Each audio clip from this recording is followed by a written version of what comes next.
भारत वर्ष में एक प्रतापी और एक दानी राजा राज्य करता था। वह नित्य गरीबों और ब्राह्मणों की सहायता करता था। यह बात उसकी रानी को अच्छी नहीं लगती थी। वह ना ही गरीबों को दान देती, ना ही भगवान का पूजन करती थी और इसके साथ ही राजा को भी दान देने के लिए मना किया करती थी। एक दिन राजा शिकार खेलने के लिए वन को गए हुए थे, तो रानी महल में अकेली थी। उसी समय बृहस्पति देव साधु वेश में राजा के महल में भिक्षा के लिए गए और उन्होंने रानी से भिक्षा मांगी, परंतु रानी ने भिक्षा देने से इनकार कर दिया और कहा, हे साधु महाराज, मैं तो दान पुण्य से तंग आ गई हूँ। मेरा पति सारा धन लुटाए रहता है। मेरी इच्छा यह है कि हमारा सारा धन नष्ट हो जाए, फिर ना रहेगा बांस, ना बजेगी बांसुरी। साधु ने कहा, देवी, तुम तो बड़ी विचित्र हो। धन संतान तो सभी चाहते हैं, पुत्र और लक्ष्मी तो पापी के घर भी होने चाहिए। यदि तुम्हारे पास अधिक धन है तो भूखों को भोजन दो, प्यासों के लिए प्याऊ बनवाओ, मुसाफिरों के लिए धर्मशालाएं खुलवाओ। जो निर्धन अपनी कुंवारी कन्याओं का विवाह नहीं कर सकते, उनका विवाह करा दो। और ऐसे कई सारे काम हैं जिनको करने से तुम्हारा यश लोक परलोक में फैलेगा। परंतु रानी पर उपदेश का कोई प्रभाव ना पड़ा। वह बोली, महाराज, आप मुझे कुछ ना समझाएं। मैं ऐसा धन नहीं चाहती जो हर जगह बांटती फिरूं। साधु ने उत्तर दिया, यदि तुम्हारी ऐसी इच्छा है तो तथास्तु। तुम ऐसा करना कि बृहस्पतिवार को घर लीपकर पीली मिट्टी से अपना सिर धोकर स्नान करना, भट्ठी चढ़ाकर कपड़े धोना। ऐसा करने से आपका सारा धन नष्ट हो जाएगा। इतना कहकर वह साधु महाराज वहां से आलोप हो गए। साधु के अनुसार कही गई बातों को पूरा करते हुए रानी को केवल 3 बृहस्पतिवार ही बीते थे कि उसकी सारी समस्त धन संपत्ति नष्ट हो गई। भोजन के लिए राजा का परिवार अब तरसने लगा था। तब एक दिन राजा ने रानी से बोला, हे रानी, तुम यहीं रहो, मैं दूसरे देश को जाता हूँ, क्योंकि यहाँ पर सभी लोग मुझे जानते हैं, इसलिए मैं कोई छोटा कार्य नहीं कर सकता। ऐसा कहकर राजा परदेश चला गया। वहां पर राजा जंगल से लकड़ी काट कर लाता और शहर में बेचता। इस तरह वह अपना जीवन व्यतीत करने लगा। इधर राजा के परदेश जाते ही रानी और दासी दुखी रहने लगी। एक बार जब रानी और दासी को 7 दिनों तक बिना भोजन के रहना पड़ा, तो रानी ने अपनी दासी से कहा, हे दासी, पास के ही नगर में मेरी बहन रहती है, वह बड़ी ही धनवान है। तू उसके पास जा और कुछ ले आ, ताकि थोड़ी बहुत गुजर बसर हो जाए। दासी रानी की बहन के पास गई। उस दिन गुरुवार था और रानी की बहन उस समय बृहस्पतिवार व्रत की कथा सुन रही थी। दासी ने रानी की बहन को अपनी रानी का संदेश दिया, लेकिन रानी की बड़ी बहन ने कोई उत्तर नहीं दिया। जब दासी को रानी की बहन से कोई उत्तर नहीं मिला तो वह बहुत ज्यादा दुखी हुई और उसे क्रोध भी आया। दासी ने वापस आकर रानी को सारी बात बता दी। यह सुनकर रानी ने अपने भाग्य को कोसा। उधर रानी की बहन ने सोचा कि मेरी बहन की दासी आई थी, परंतु मैं उससे नहीं बोली। इससे वह बहुत ज्यादा दुखी हुई।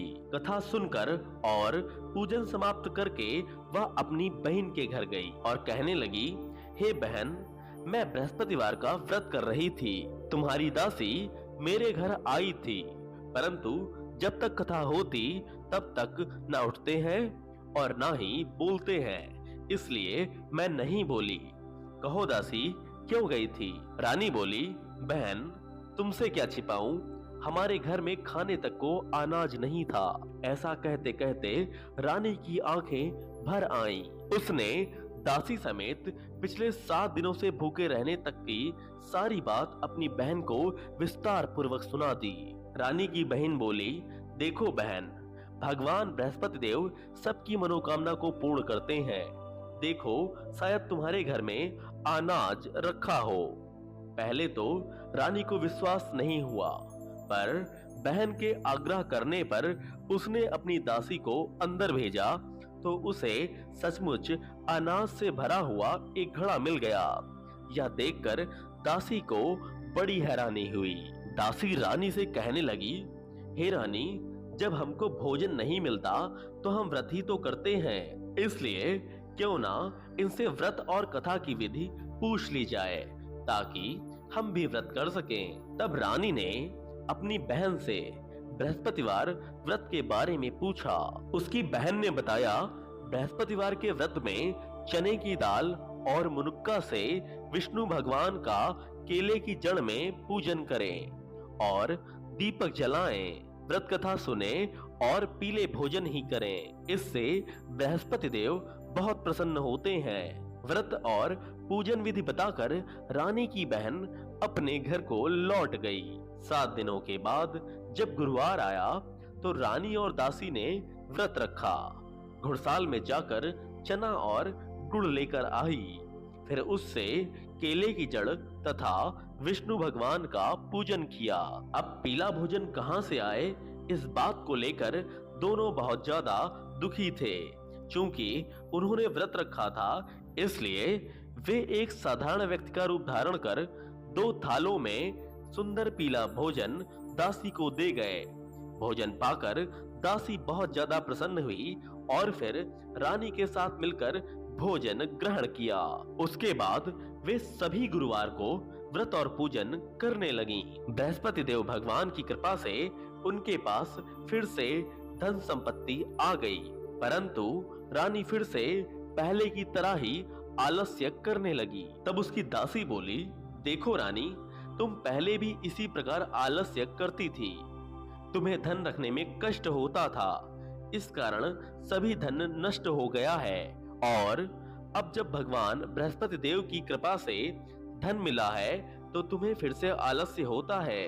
रानी को समझाते हुए दासी कहती है कि बड़ी मुसीबतों के बाद हमने यह धन पाया है, इसलिए हमें दान पुण्य करना चाहिए, भूखे मनुष्यों को भोजन कराना चाहिए और धन को शुभ कार्यों में खर्च करना चाहिए, जिससे तुम्हारे कुल का यश बढ़ेगा, स्वर्ग की प्राप्ति होगी और पितृ प्रसन्न होंगे।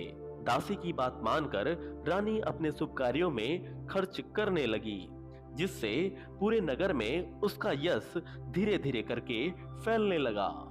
बृहस्पति देव व्रत के बाद श्रद्धा के साथ आरती की जानी चाहिए। इसके बाद प्रसाद बांटकर उसे ग्रहण करना चाहिए। एक दिन राजा दुखी होकर जंगल में एक पेड़ के नीचे आसन जमा कर बैठ गया। वह अपनी दशा को याद करके व्याकुल होने लगा। जब बृहस्पतिवार का दिन आया तो उसने एकाएक देखा कि निर्जन वन में एक साधु प्रकट हुए। वह साधु वेश में स्वयं बृहस्पति देवता थे। लकड़हारे के सामने आकर वे बोले, हे लकड़हारे, इस सुनसान जंगल में तू चिंता मग्न क्यों बैठा है?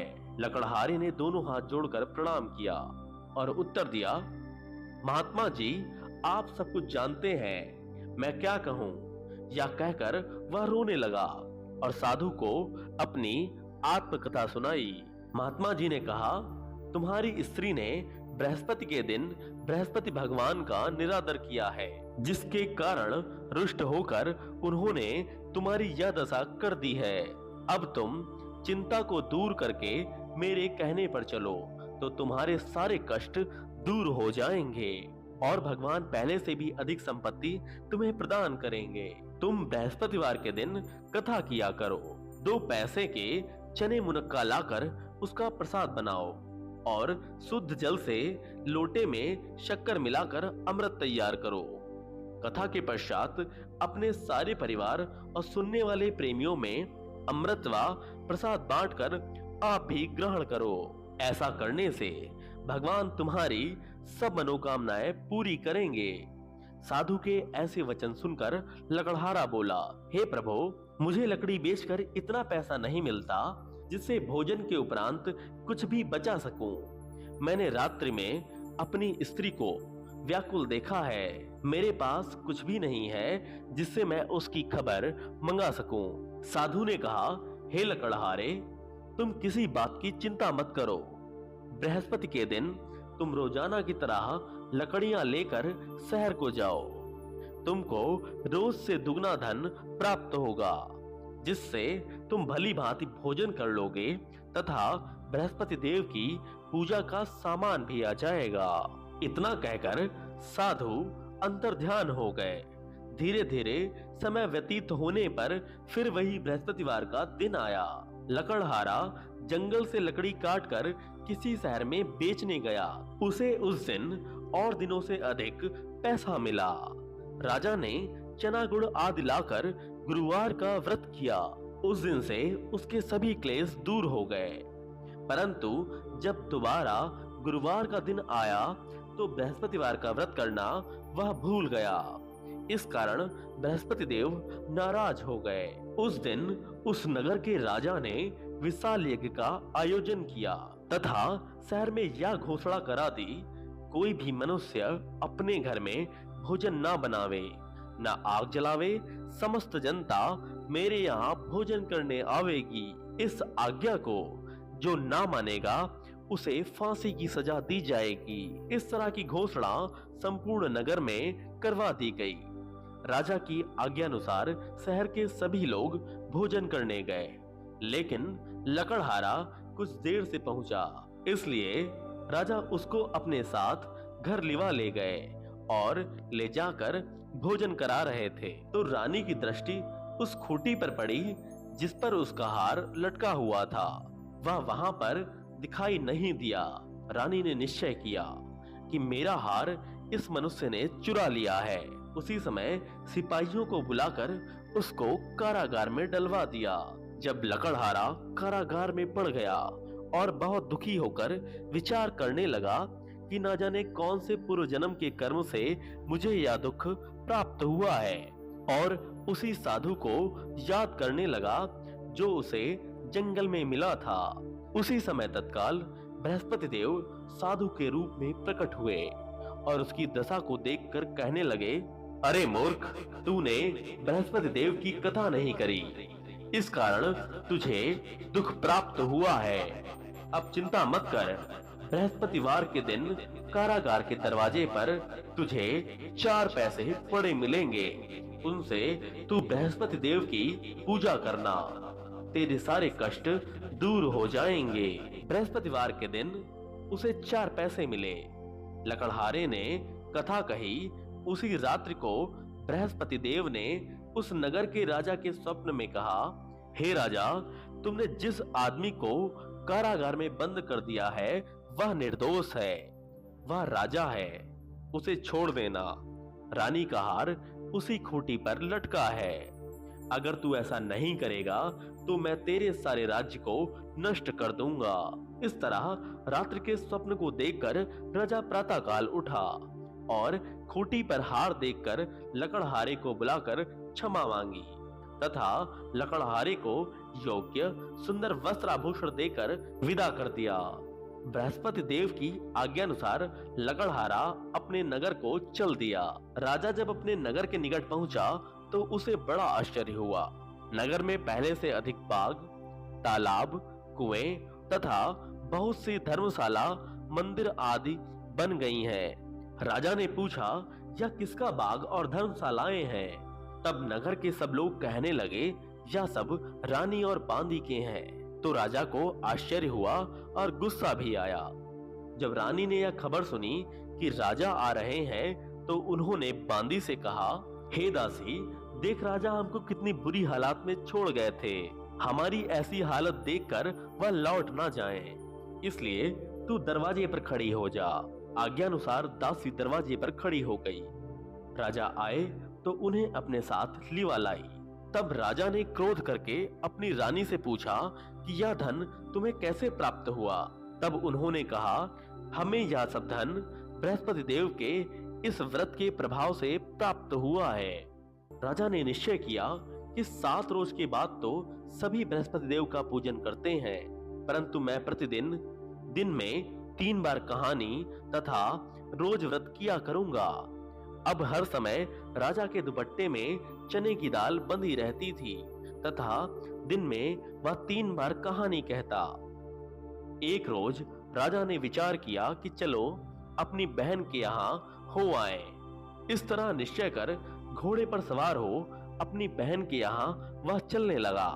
मार्ग में उसने देखा कि कुछ आदमी एक मुर्दे को लिए जा रहे हैं। उन्हें रोककर राजा कहने लगा, अरे भाइयों, मेरी बृहस्पति देव की कथा सुन लो। वो बोले, लो हमारा आदमी मर गया है और इसको अपनी कथा की पड़ी है। परंतु कुछ आदमी बोले, अच्छा कहो, हम तुम्हारी कथा भी सुनेंगे। राजा ने दाल निकाली और जब कथा आधी हुई थी तो मुर्दा हिलने लग गया और जब कथा समाप्त हो गई तो राम राम करके मनुष्य खड़ा हो गया। आगे मार्ग में उसे एक किसान खेत में हल चलाता मिला। राजा ने उसे देखा और उससे वे बोले, अरे भैया, तुम मेरी बृहस्पतिवार की कथा सुन लो। किसान बोला, जब तक मैं तेरी कथा सुनूंगा तब तक मैं 4 हरैया जोत लूंगा। जा अपनी कथा किसी और को सुनाना। इस तरह राजा आगे चलने लगा। राजा के हटते ही बैल पछाड़ खाकर गिर गए तथा किसान के पेट में बड़ी जोर का दर्द होने लगा। उस समय जब उसकी माँ रोटी लेकर आई तब उसने यह देखा तो अपने पुत्र से सब हाल पूछा और बेटे ने सभी हाल कह दिया। तो बुढ़िया दौड़ी दौड़ी घुड़सवार के पास गई और उससे बोली कि मैं तेरी कथा सुनूंगी, तू अपनी कथा मेरे खेत पर चलकर ही कहना। राजा ने बुढ़िया के खेत पर जाकर कथा कही, जिसको सुनते ही वह बैल उठ खड़े हुए तथा किसान के पेट का दर्द भी बंद हो गया। राजा अपनी बहन के घर पहुंचा। बहन ने भाई की खूब मेहमानी करी। दूसरी रोज प्रातःकाल जब राजा जगा तो वह देखने लगा कि सब लोग भोजन कर रहे हैं। राजा ने अपनी बहन से कहा, ऐसा कोई मनुष्य है जिसने भोजन नहीं किया हो, वह मेरी बृहस्पतिवार की कथा सुन ले। बहन बोली, हे भैया, यह देश ऐसा ही है। यहाँ पर लोग पहले भोजन करते हैं, बाद में अन्य काम करते हैं। अगर कोई पड़ोस में होता है तो मैं देखाऊं। वह ऐसा कहकर देखने चली गई, परंतु उसे ऐसा कोई व्यक्ति नहीं मिला जिसने भोजन ना किया हो। अतः वह एक कुम्हार के घर गई जिसका लड़का बीमार था। उसे मालूम हुआ कि उसके यहाँ 3 रोज से किसी ने भोजन नहीं किया है। रानी ने अपने भाई की कथा सुनने के लिए कुम्हार से कहा और वह तैयार हो गया। राजा ने जाकर बृहस्पतिवार की कथा कही, जिसको सुनकर उसका लड़का ठीक हो गया। अब तो राजा की प्रशंसा होने लगी थी। एक रोज राजा ने अपनी बहन से कहा कि हे बहन, हम अपने घर को जाएंगे, तुम भी तैयार हो जाओ। राजा की बहन ने अपनी सास से कहा। सास ने कहा, हाँ चली जा, परंतु अपने लड़कों को मत ले जाना, क्योंकि तेरे भाई के कोई भी औलाद नहीं है। बहन ने अपने भैया से कहा, हे भैया, मैं तो चलूंगी, पर कोई बालक नहीं जाएगा। राजा बोला, जब कोई बालक नहीं चलेगा तब तुम भी चलकर क्या करोगी।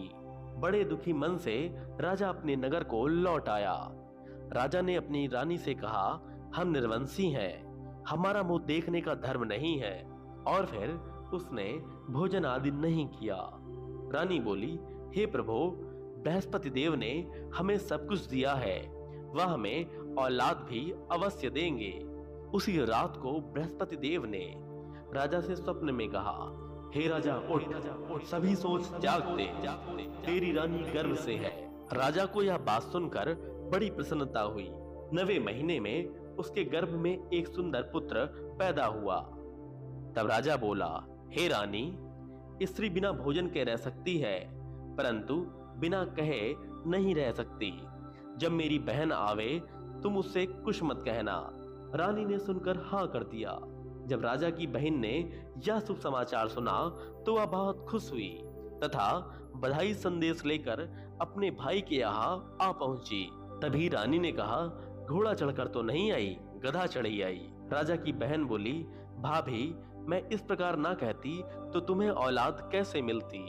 बृहस्पति देव ऐसे ही हैं, जैसे जिसके मन में कामनाएं हैं सभी को पूर्ण करते हैं। जो सद्भावना पूर्वक बृहस्पतिवार का व्रत करता है एवं कथा पढ़ता है अथवा सुनता है, दूसरों को सुनाता है, बृहस्पति देव उसकी सभी मनोकामनाएं पूर्ण करते हैं। जैसी सच्ची भावना से रानी और राजा ने उनकी कथा का गुणगान किया तो उनकी सभी इच्छाएं बृहस्पति देव जी ने पूर्ण करी। इसलिए पूर्ण कथा सुनने के बाद प्रसाद लेकर जाना चाहिए। हृदय से उसका मनन करते हुए जयकारा बोलना चाहिए। बोलो बृहस्पति देव भगवान की जय, भगवान विष्णु की जय।